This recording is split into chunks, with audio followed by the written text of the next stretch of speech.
Okay, so in the previous class, we had discussed about the different kinds of pollination, the pollinating agents. We have also discussed what pollen robbers are and what pollen robbery actually is. Now see, when we talk about this thing, self-pollination, okay, all of you switch on your videos. Geobitha and Nisa, switch on your videos. Please don't make me ask several times. So when we talk about this particular self-pollination, so self-pollination is actually a good thing, right? In one way, because in that case, whatever characters are there in the parents will come in the offspring. But when that sexual reproduction is done several times, okay, not once, not like, but several generations, that becomes detrimental.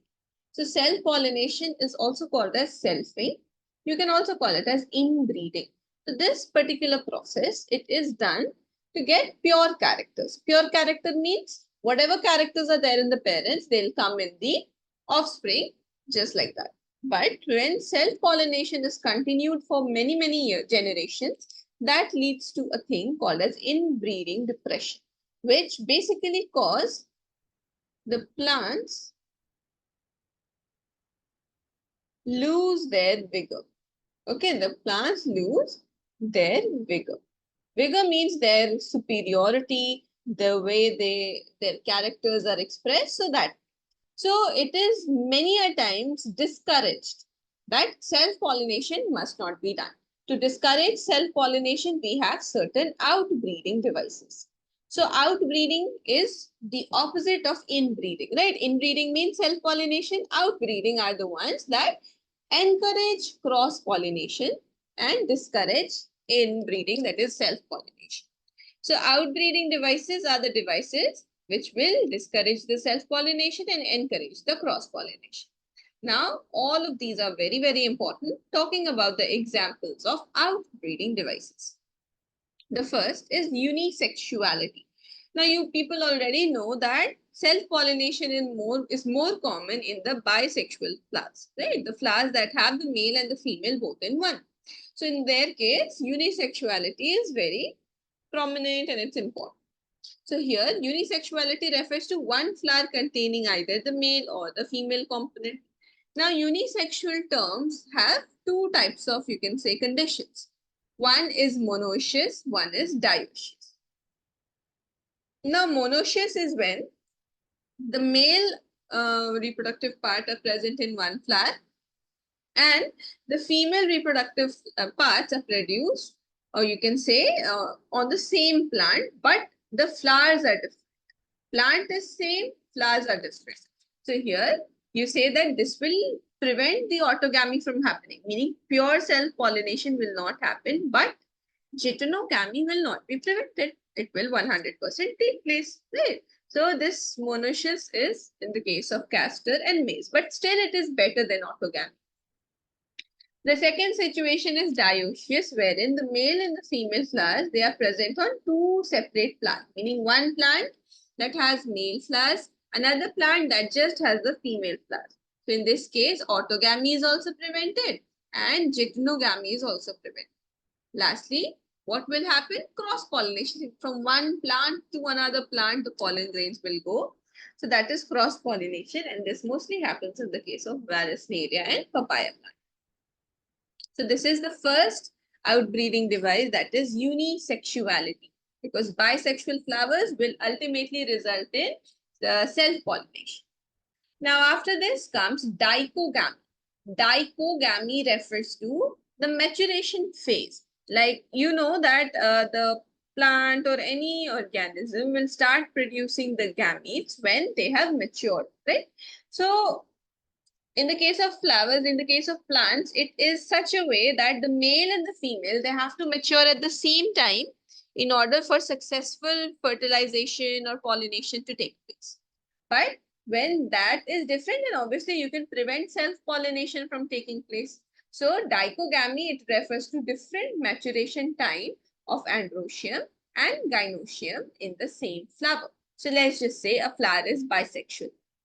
If it has this property of dichogamy, that is production of like you can say maturation of different like the male and the female part at different time, then that would like favor the different kind of pollination other than self-pollination.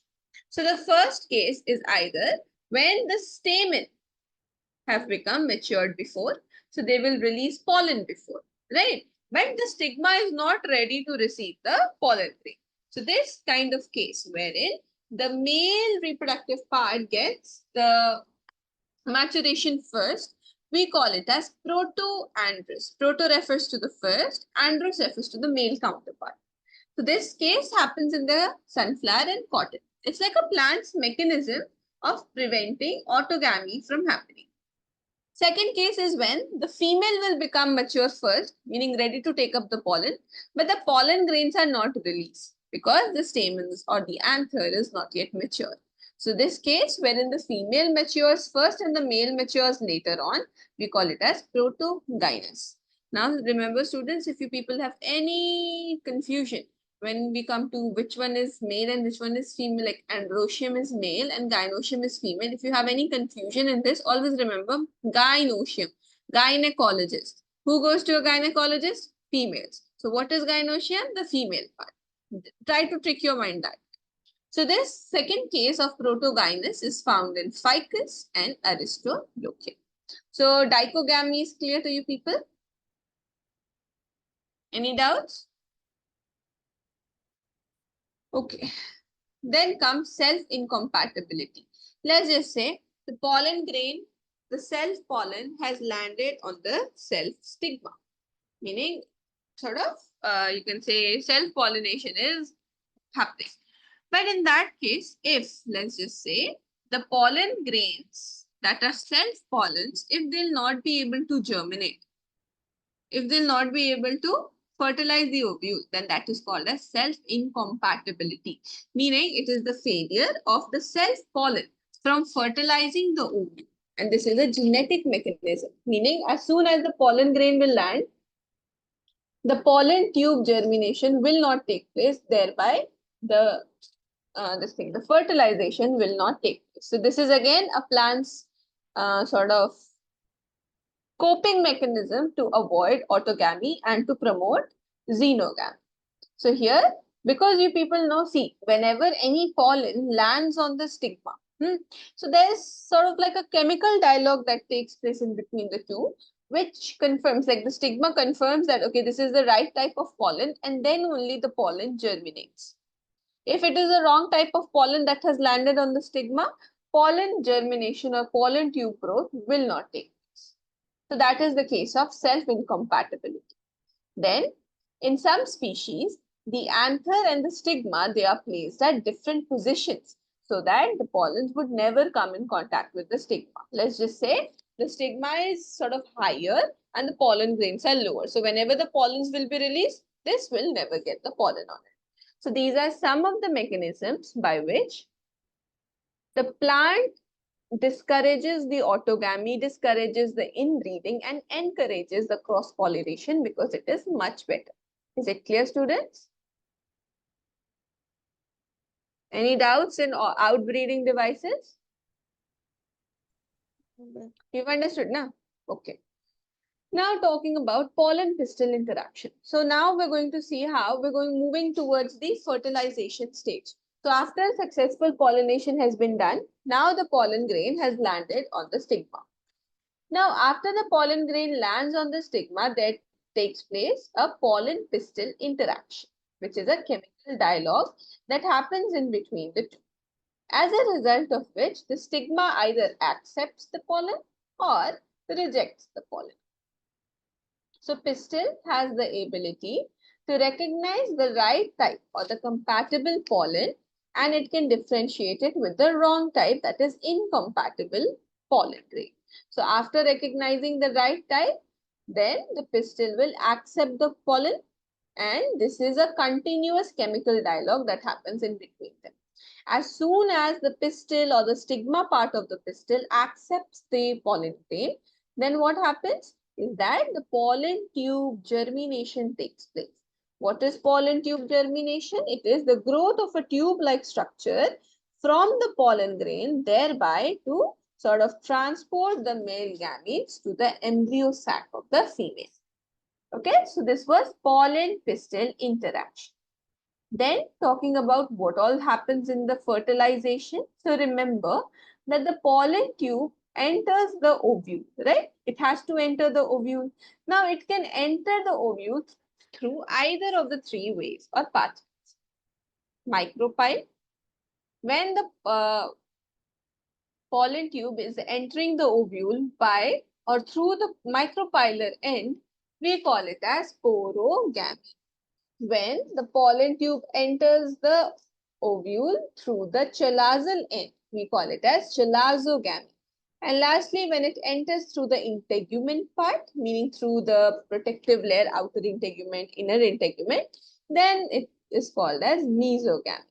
But see, even if it enters through chalaza, even it will enter through the integument, it will ultimately move and come towards the micropyle part.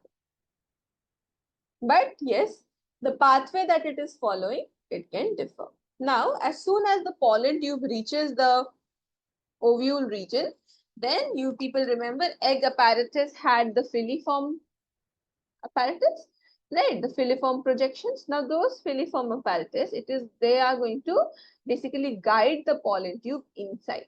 Okay, and as the pollen tube will come inside, then it will release the two male gametes. Now, do you people remember in 60% of angiosperms, the pollen was shed at how many cell stage? In 60% of the angiosperms, the pollen grains were shed at how many cell stage? Two cell stage. Very good. Two cell stage. So in that case, the the second meaning the generative cell, it will divide and form the two male gametes later on. So these two male gametes, they are released into the cytoplasm of the synergy. Now, one of the male gamete is going to go towards the egg cell and fuse with it, and it will form a diploid zygote. So this is called as syngamy. This process wherein one of the male gamete fuses with the egg cell and forms a zygote, we call it as syngamy. Then the other male gamete is going to move towards the polar nuclei. But before that, the two polar nuclei that were there, they're going to fuse and become one diploid structure. And then the other male gamete goes and fuses with that and forms a triploid primary endosperm nucleus. This process is called as triple fusion. So triple fusion along with syngamy are called as double fertilization. So double fertilization is a phenomena in which syngamy happens, in which the one male gamete fuses with the egg cell and forms a diploid zygote. Male gamete is haploid, egg cell is haploid, forms a diploid zygote. Whereas in the case of triple fusion, one haploid male gamete fuses with the diploid polar nucleus and forms a triploid means 3N structure called as the primary endosperm nucleus. And then collectively, these two things together happening, we call it as double fertilization. Is it clear to everyone? Yes. Okay. Now, this was what happens during the fertilization event. After the fertilization event has taken place, now further the post-fertilization events come along, wherein endosperm development happens, embryo development happens, ovule development happens, and oval. 4 developments that we have to study. First, we'll study the endosperm. It's like inside from the out, like in to out. So when we talk about the endosperm development, the primary endosperm nucleus, that was a triploid structure, it will have a cell wall formed around it and become the primary endosperm cell. It will start to divide repeatedly and form the endosperm tissue. Endosperm is the nutritive tissue of the plant. Then the cells of this tissue, they are filled with reserve food materials and they are very, very important for the developing embryo because they will provide the nutrition because they have abundant food reserve. Now, We know that when the primary endosperm nucleus, if they start dividing, they undergo a free nuclear division. If you remember, I have told you that free nuclear division is the one in which the nuclear division is not followed by the cellular division, right? Meaning one cell containing multiple nuclei in it. So the first kind of division that happens is the free nuclear division. Okay, and the endosperm that is formed as a result of that is called as a free nuclear endosperm.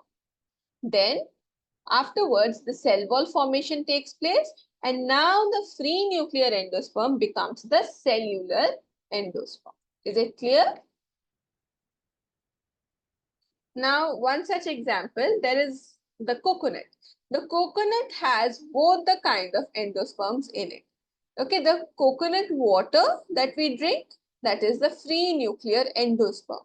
But the white portion that we eat from the coconut, that is the cellular endosperm. So it has both in one. Now, in seeds such as the pea, the groundnut, the beans, the endosperm, while the embryo is being developed, it eats up or consumes all the endosperm. And in some seeds such as castor and coconut, the endosperm is not completely consumed, it is still present.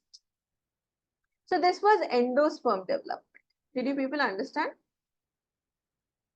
what it is about? Okay. After that, there comes the embryo development. So when we talk about the embryo development, it develops at the micropylar end. Embryo develops at the micropyle where the zygote is formed. So that zygote, which was formed as a result of the fusion of male gamete with the egg cell, it will start dividing and it will become the embryo. Okay, like from the zygote, embryo will be formed. This embryo only is going to get the nourishment from the endosperm that was developed. Now, the early embryo development is called as embryogeny, formation of embryo. And embryogeny is very much similar for both the kinds of angiosperms, such as the monocots and the dicots. Now, the stages, there are various stages that the embryo undergoes in order to form the mature embryo. So the first stage is proembryo, there's globular embryo, there's heart-shaped embryo, and lastly, the mature embryo is formed. And this is like a developmental stage of the embryo, which is very common in monocots as well as dicots. Now, when we talk about the dicots embryo, do you people know the difference between dicots and monocots? If you know, then please explain. What is the difference between a dicot and a monocot?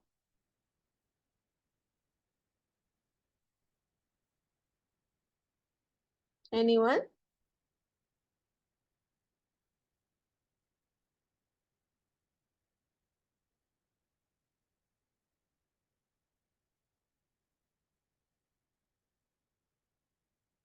No one.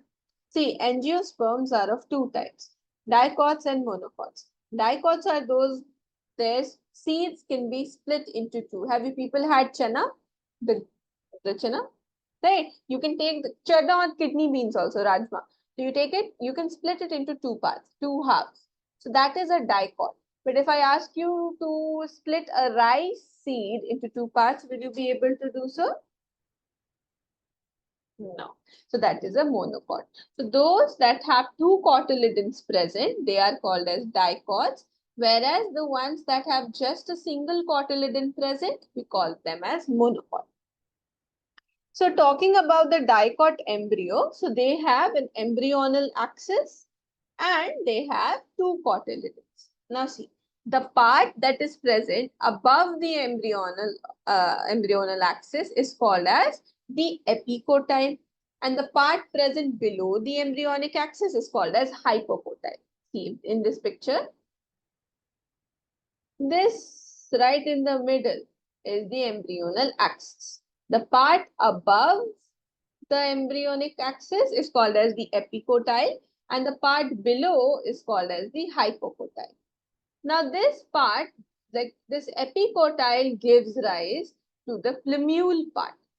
Okay, it gives rise to the plumule, whereas the hypocotyle gives rise to the radicle.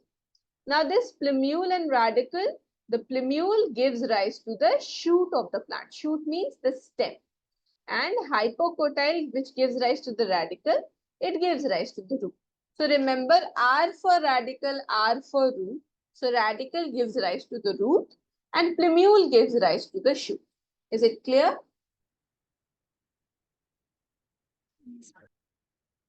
Now, and the tip of the root mostly is covered with a root cap in the case of dicots. So this was about dicot embryo. Now see, embryo is present inside the seed, right? So when you sow the seed into the soil, you see how first the roots will develop from the radicle and then the shoot will develop above the level of the ground, and from the plumule it is going to develop.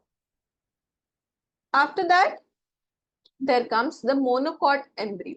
Monocots are those organisms or those angiosperms that have just one cotyledon present in them. The name of the cotyledon is scutellum. Now, scutellum is lateral in position, meaning it is sideways. It's not present in the middle, it's present at the side, lateral in position.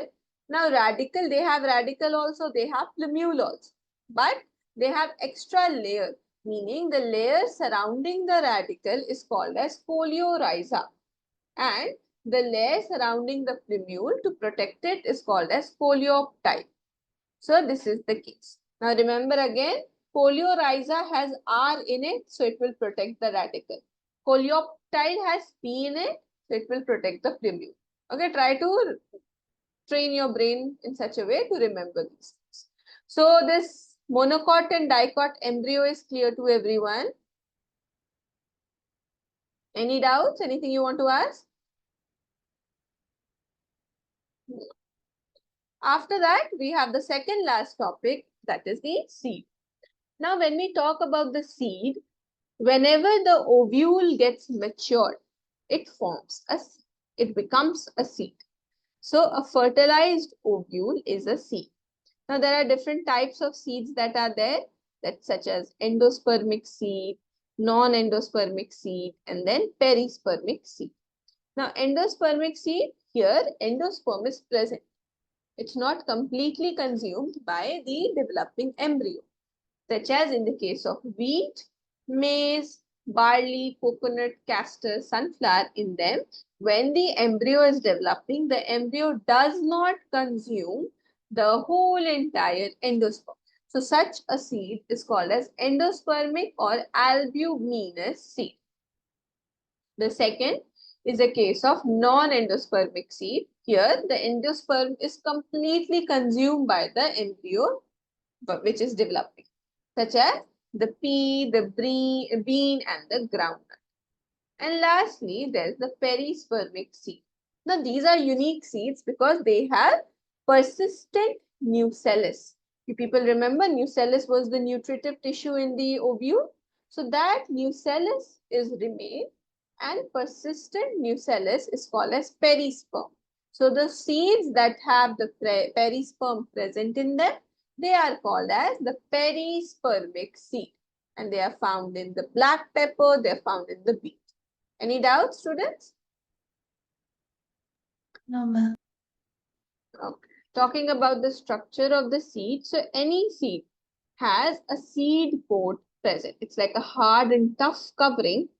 Okay, and when the integuments are there, the integuments, they harden up and they form the seed coat. And it is a very tough, it is a very protective covering which does not let the seed go bad. Now, seed coat has two layers. The one that will be outside, the outer layer of the seed coat is called as testa, whereas the inner layer of the seed coat is called as tegmen. So, seed coat is there. Then, in the seeds, you might have seen that there is a part, a tiny hole you will observe. Next time you people have chana or rajma, observe that tiny hole in the middle. So that is the micropyle. Micropyle remains in the seed so as to fertilize, so as to facilitate the entry of oxygen, entry of water during seed germination. So first, there is the seed coat. Inside the seed, you have endosperm, right? Endosperm, if it can be present, it can be absent also. Then the embryo is going to be there, which will germinate and give rise to the mature plants. Is it clear, students? So that is the case, the structure of the seed and the contents of the seed. Then there is a thing like the phenomena associated with the seed, that is dormancy and seed germination. Now see, the seed is going to germinate only and only when the appropriate or the favorable conditions are going to be there. So talking about the dormancy, so it is a state of inactivity of the embryo. In this time, the seed is not going to germinate because the favorable conditions are absent. So here, during the time of seed dormancy, the moisture of the seed reduces and reaches to around 10 to 15%. It's like a protective mechanism that the seed has so as to avoid the harsh conditions. Then we have the seed germination. It's the exact opposite. So here, the seed will give rise to the seedling in the presence of all the favorable conditions like enough moisture, oxygen, temperature. So the seed will sprout. It will give rise to the seedling. Now talking about the advantages to the angiosperm, like why is seed so important? Now you know that the whole entire agriculture is based on seed.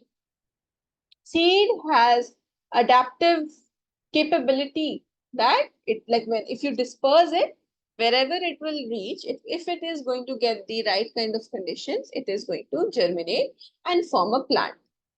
It has enough food reserve so that, you know, even if like after several months, the seed is going to be alive. The seed coat is present, which provides protection, and the seed is a result of sexual reproduction, so it has variations or genetic recombination in them. And seeds are very, very important because of the two factors, that is dehydration and dormancy. Now, dormancy, I've already told you. Dehydration is basically you can dry the seed to store them for a long period of time. So it increases their shelf life or storage life. So that is dehydration. Any doubts up until now, students? Okay. After that, there comes seed viability. Now, just like how pollen viability was there, the time period for which the pollen was active, same way there is seed viability. So it is the time period for which the seed will have that power of germination. So for example, oxalis, they lose the viability of the seed within few months. And one such very unique example is lupine. Lupinus arcticus, it is the oldest seed that was excavated, meaning when it was dug and found out in the Arctic tundra. And this seed germinated after 10,000 years of dormancy. Imagine, for 10,000 years it was not germinated, but then it germinated, meaning it was so viable. Then another example is date palm, that is Phoenix dactylifera. This one was excavated from the King Herod's palace near the Dead Sea, and it was viable for 2000 years, meaning it germinated after 2000 years of dormancy. Always remember that the number of seed in a fruit will never exceed the number of ovules in the ovary, meaning ovary, however many numbers of ovule the ovary has, that many numbers of seeds are going to be in the fruit. It can never exceed the number of ovules. So, some few other contextual examples are orchid fruit contains thousands of tiny seeds, meaning there are thousands of tiny ovules present. Parasitic species also contain many tiny seeds such as orobranche and striga. This is like an example of those particular organism or species of plants that have multiple ovules present. Is it clear, students, up until now? All right. Okay, now tell me, what is the last thing you people wrote down in the previous class?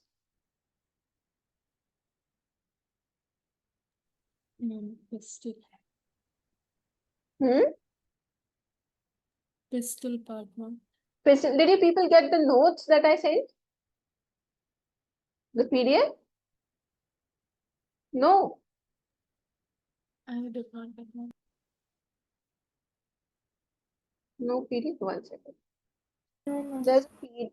Huh? No, ma'am. Okay. Okay, I'll have that note sent to you. Till then, you people note down. He said that. You were writing about the piston. Which part in the piston, students? This one? Stigma style ovary? Yes, ma'am. Yes. Okay, noted down.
Done, ma'am.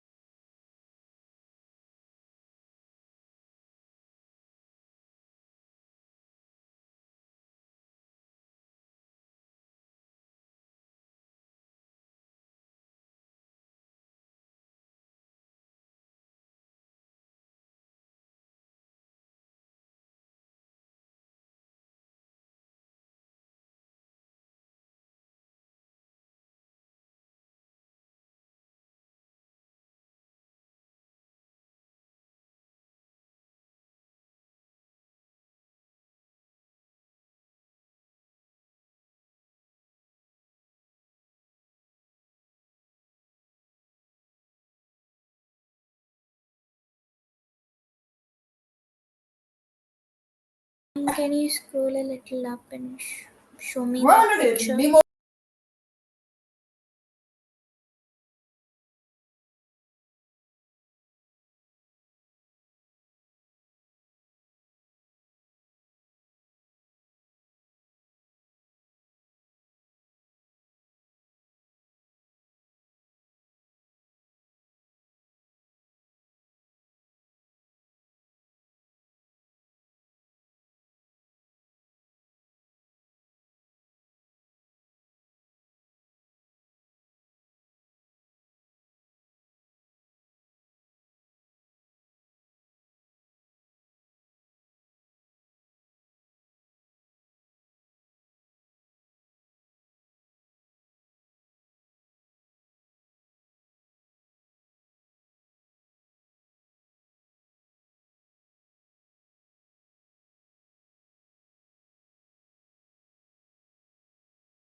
Done, ma'am.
Done.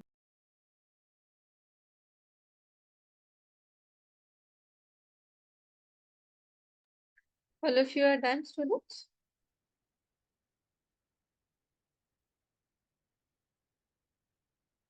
All of you are done? Yes or no? I'm writing when number of ovules part.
Done.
Done, ma'am.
Could you please scroll up a little?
Done, students? Shall I scroll down?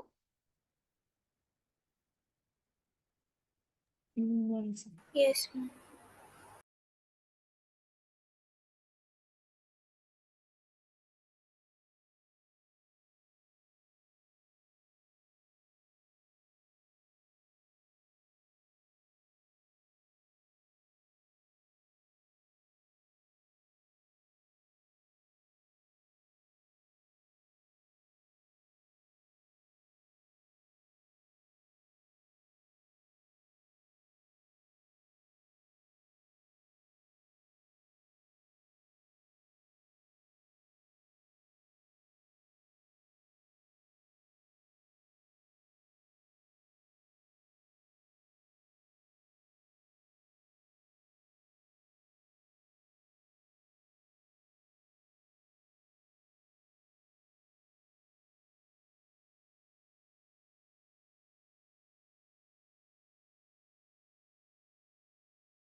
Done till here, students?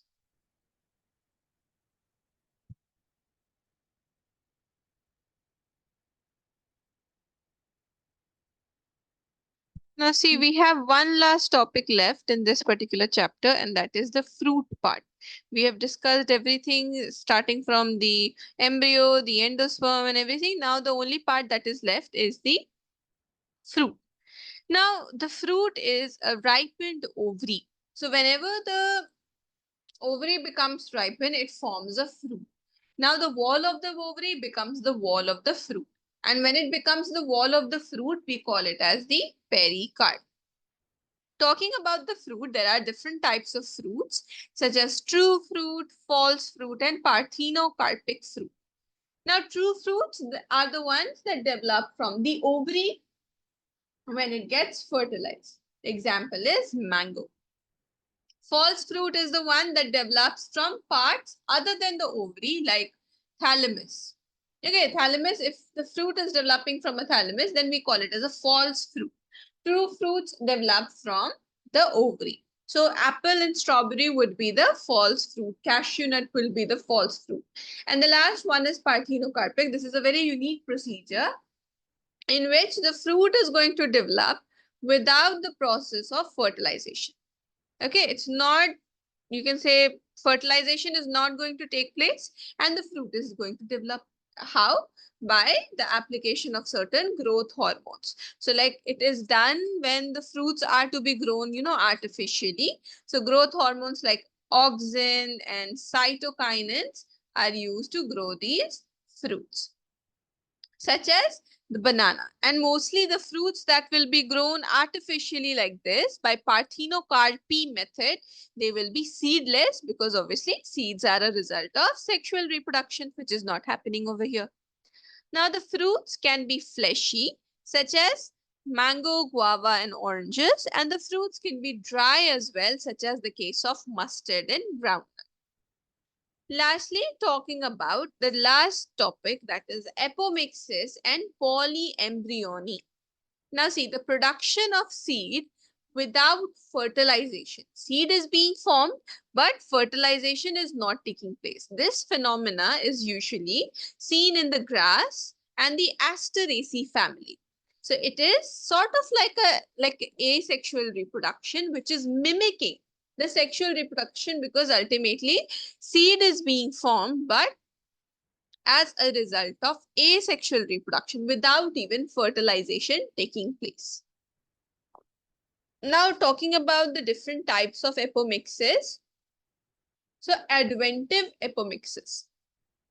Now this is the kind of apomixis in which the embryo is going to be formed from the diploid sporophytic cells. Sporophytic means the diploid structures, meaning the normal body cells, are going to form you can say the embryo, such as nucellus, integument, which have no role in reproduction. They have role in protection and nutrition, but now they are forming the seed, so that is called as adventive apomixis. This is found in citrus, apuntia and mango. Is it clear, students? This much is clear? Then comes the topic of polyembryony. Poly means multiple. Embryony refers to the embryo. So the formation or occurrence of more than one embryo, meaning multiple embryos in a seed, is what we call as polyembryony. The best example to represent it is citrus. Then comes the phenomena of adventive polyembryony.